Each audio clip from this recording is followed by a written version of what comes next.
circuit circuit in English is work that I did in reference to other works that I did. So during this journey, during this travel, we're gonna do together. I'm gonna show you one of my work and explain them to you. So first of all,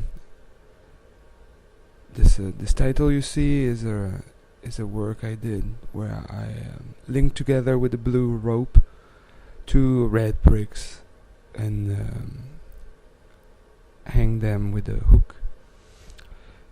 We had like a really zoom in so that I don't want you to understand my studio, but more I want you to focus on the work themselves. So this is an interpretation, pop culture interpretation of Native Americans. This is those T-shirts, touristic T-shirts, with for instance, Indians riding horses, or Indian princesses with wolves, or this chief holding a buffalo that I displayed on a shelf, like a handmade shelf made of scrap wood. That is for me in that sense useful. Here you see I designed it so that I have all my clothes on the top, on the bottom of it. See, there is my it's my underwear case. It's where I wanted to put my underwear. The second this other work is a chain, a lamp chain that is hanging a hand carved perception or hand carved reproduction of a piece of wood. You will see it. It's coming right now, like it's hand carved. So I'm trying to reproduce one. I'm trying to reproduce the dark one. This is a gift, and I think it was playing well with the two other. The shemale and some hook fabric guts is actually an interpretation, not an interpretation, but a way of seeing the female body.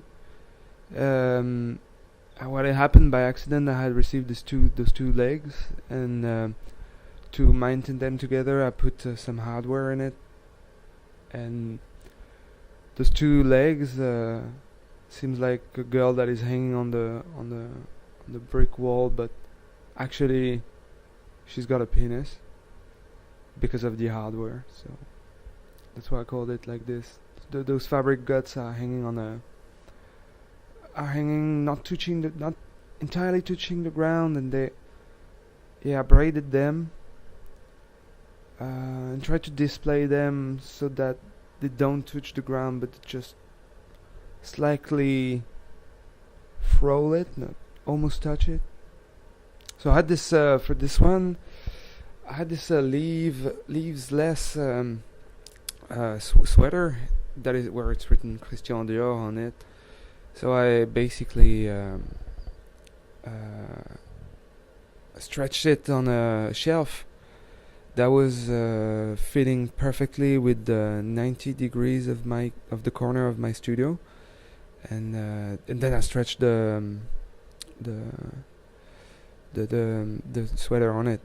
So it's a reference either to, I don't know, you can see some Andy Warhol because of the pop culture thing, but also of Kazimir Malevich and the way he's displaying things. And I guess this installation you see now through the eye of this camera is kind of a play with the display, if I might quote Emily Ehrman. So it's like, playing with what you see.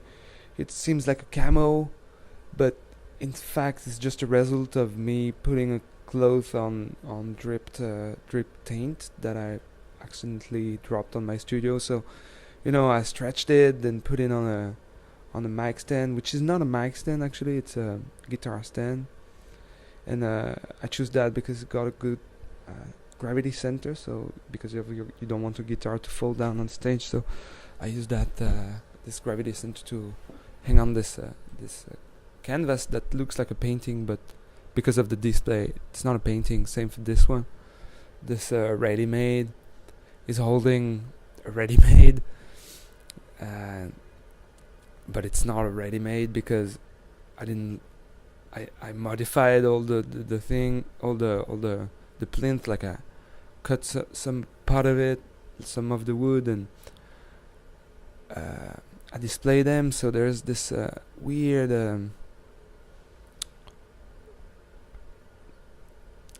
a monument to the in between, or something that want to reach it but reach the beautiful but can't.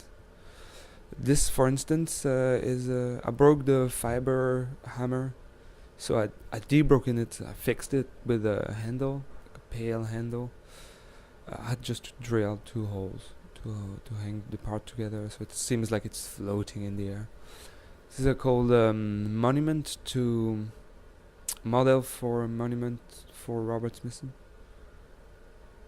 and it's a display on the display, like a shelf holding a plinth. I received this fabric. Received this nice fabric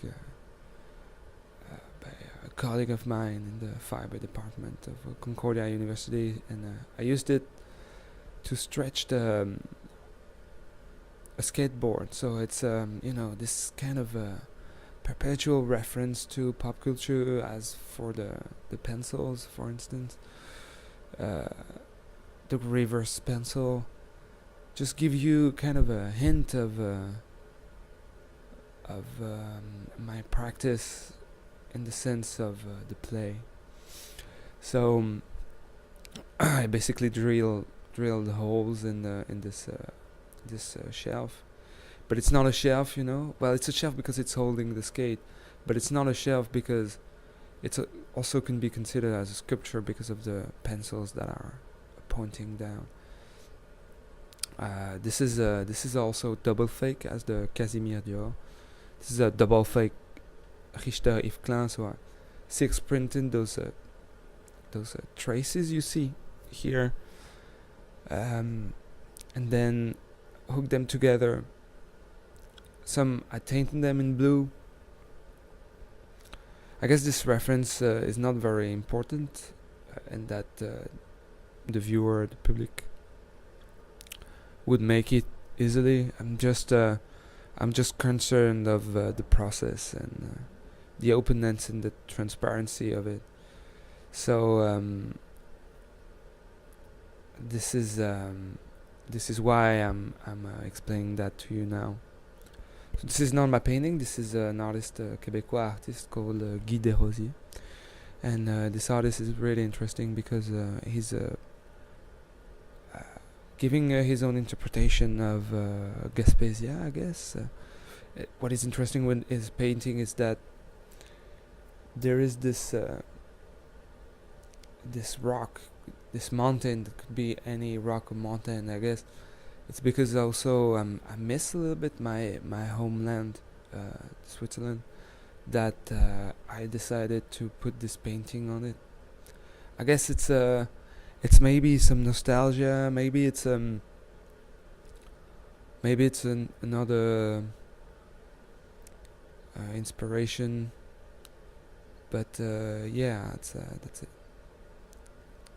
So this work, as I said it, that you see now is talking about the ephemerality of my practice, where I guess everything could be everything. If I can quote Koki Tanaka, Japanese artist, where the work is itself an installation or a performance, or the archive of a performance, and the stains, as instance, if I can use this metaphor, are the traces of my actions and the history behind every work I do. So what you see on the wall is this blue drops, blue dripping is a work I did called Pollock machine. So I built this Pollock painting machine with an old bike, and I ran it. I make the wheel roll, just put some blue paint on it, and then put a canvas. I guess that's what happened with the Guy de Rosier canvas you saw. You saw those drips on it was part of this performance, and I think that the text and the speech I'm giving to you, which is also an improvisation that I'm making, is the best way to get you involved into this process of creation. And I guess that's what my deal is. Maybe to don't show you a general view, but rather an immersion into a circuit, and turn my work into a certain distant third eye.